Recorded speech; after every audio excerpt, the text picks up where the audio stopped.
दक्षिण पूर्व एशिया के हृदय में बसा एक देश मलेशिया, यह सिर्फ एक भौगोलिक नक्शा नहीं बल्कि संस्कृतियों, भाषाओं और विश्वासों का एक जीवंत संगम है।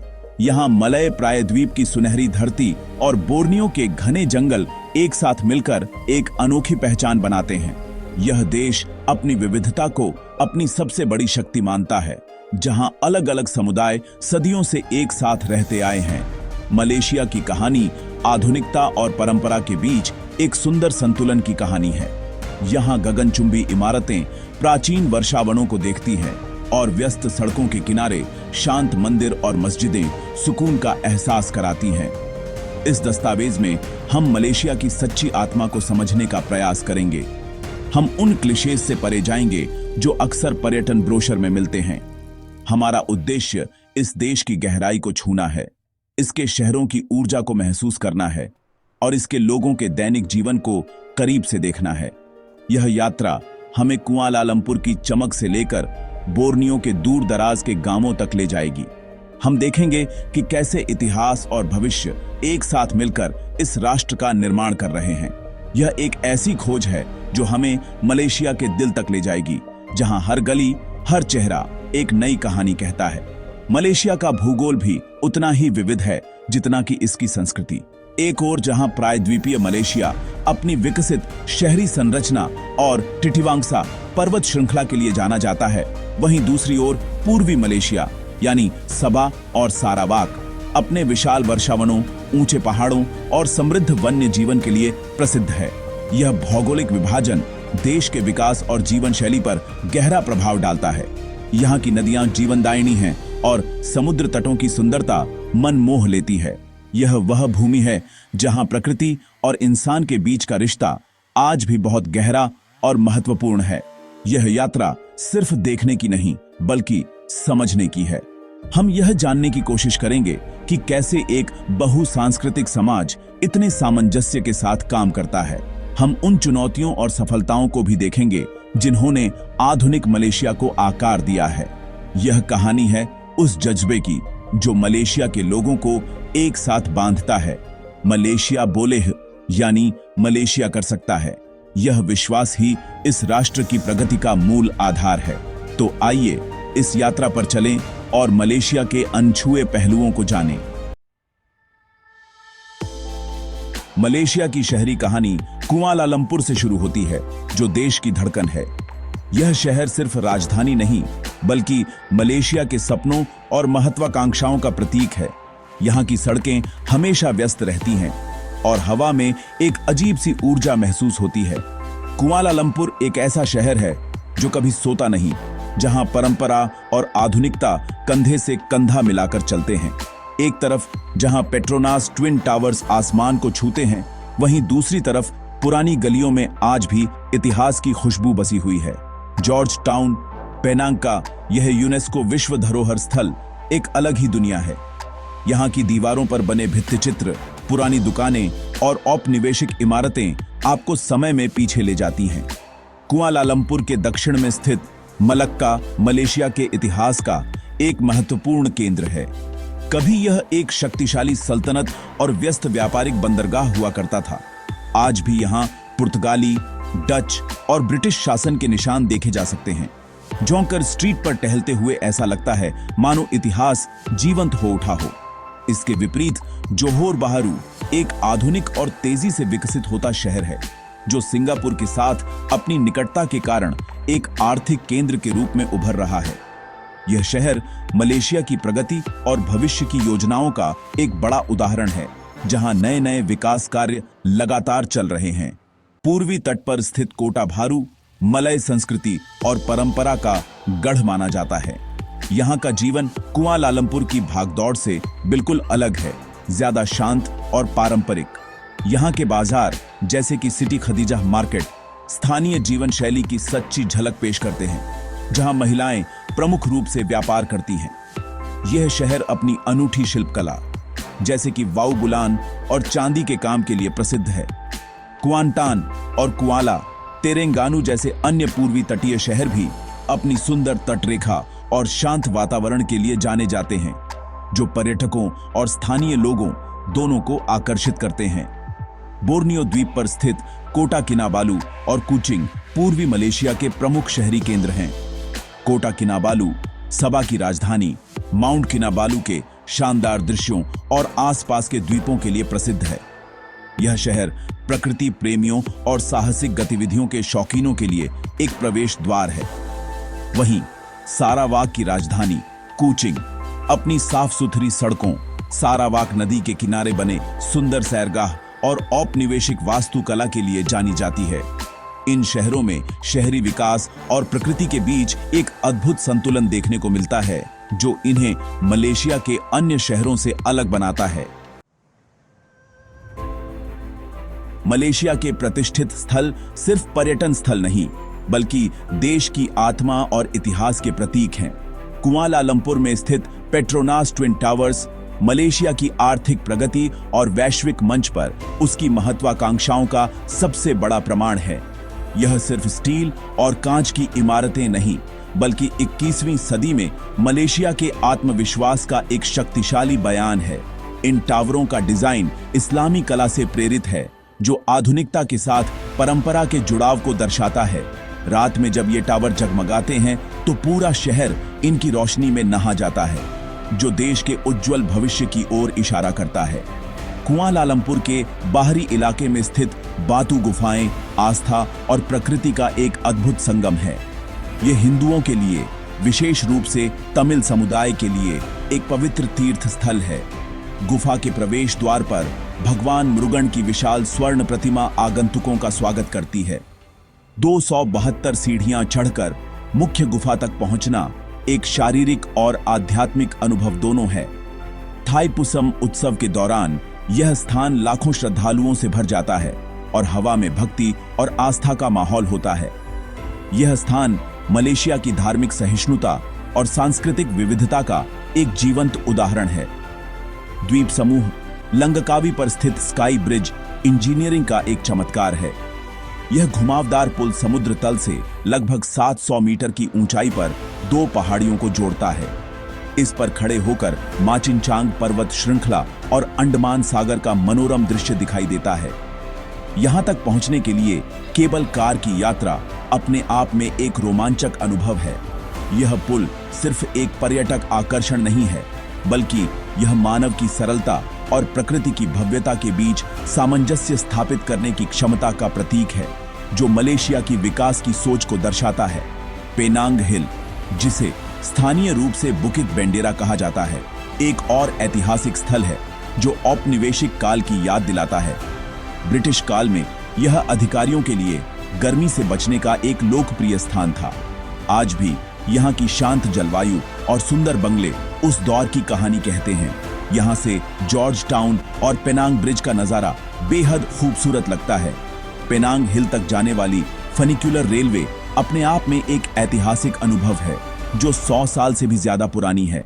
यह स्थान पेनांग के अतीत और वर्तमान के बीच एक पुल का काम करता है।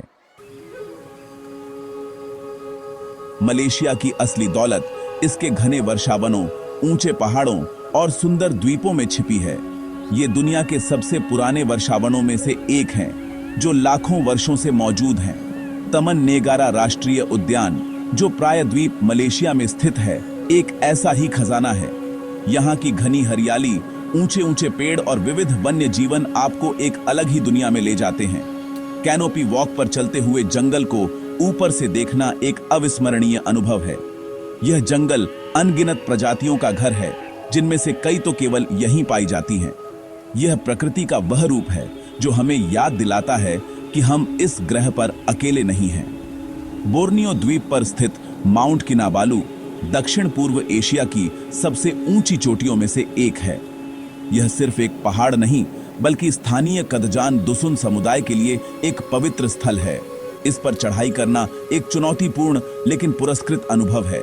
जैसे जैसे आप ऊपर चढ़ते हैं, वनस्पति बदलती जाती है और अंत में ग्रेनाइट की चट्टानों वाला एक अलौकिक परिदृश्य सामने आता है। सूर्योदय के समय शिखर से दिखने वाला नजारा शब्दों में बयां नहीं किया जा सकता।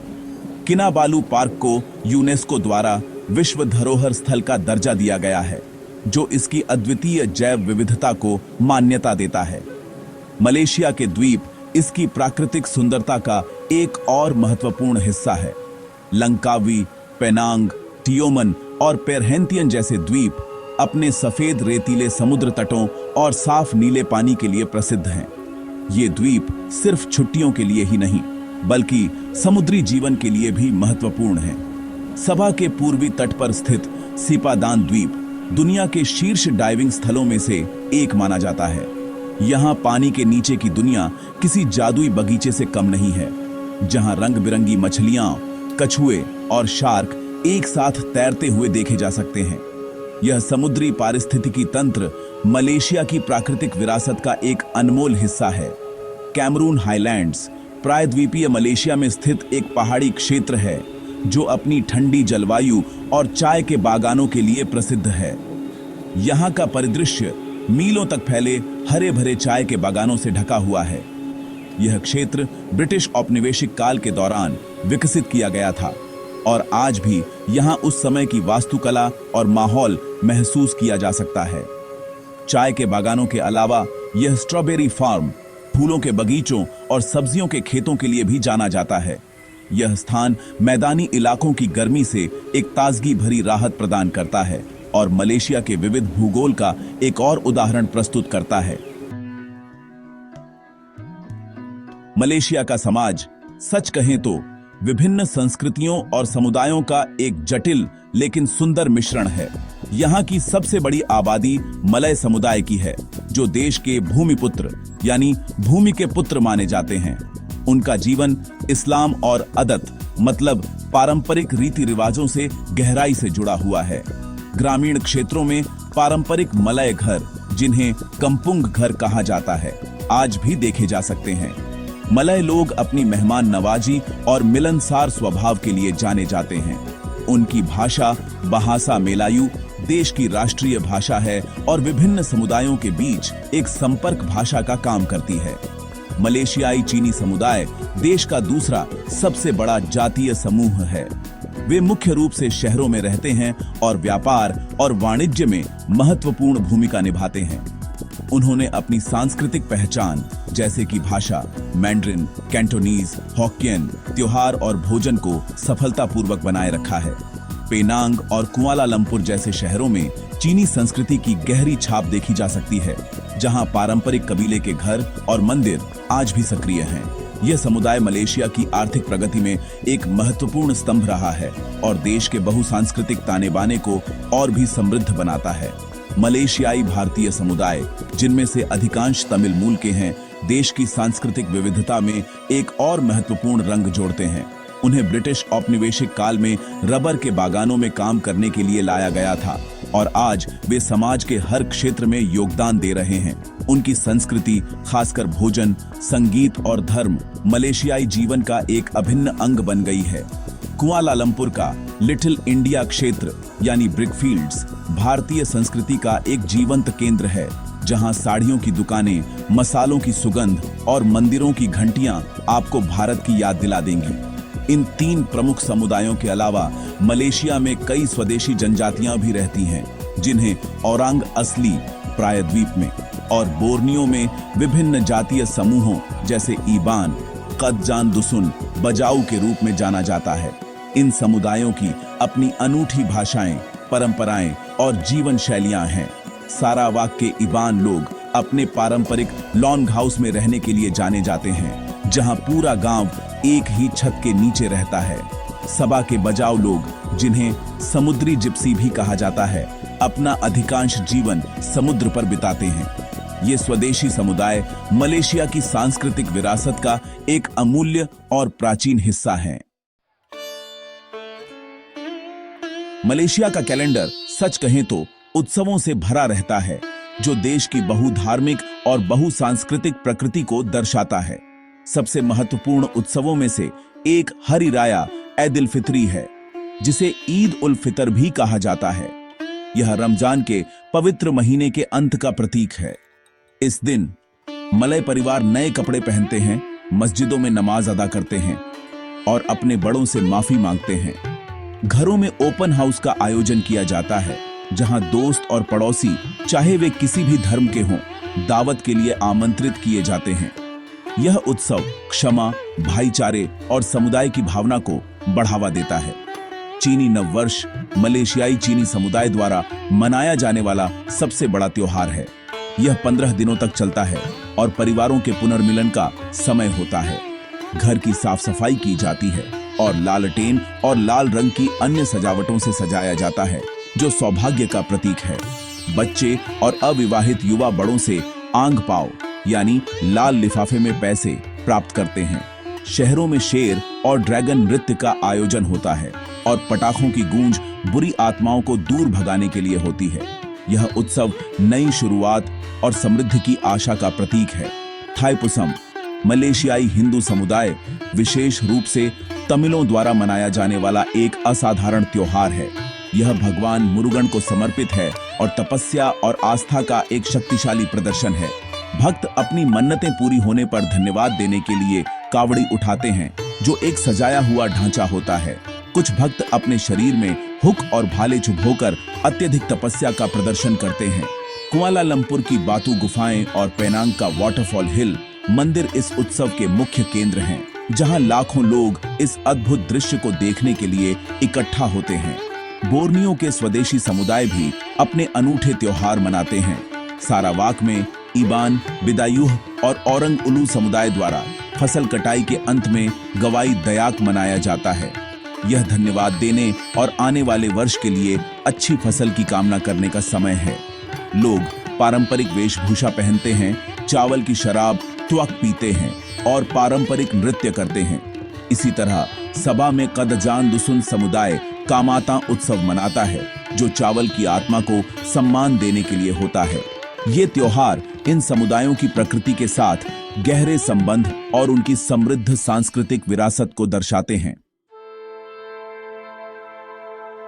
मलेशिया का भोजन भी अगर देखा जाए, इसकी संस्कृति की तरह ही विविध और समृद्ध है।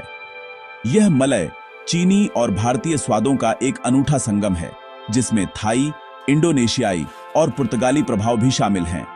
मलेशिया का राष्ट्रीय व्यंजन नासी लेमक इस संगम का सबसे अच्छा उदाहरण है।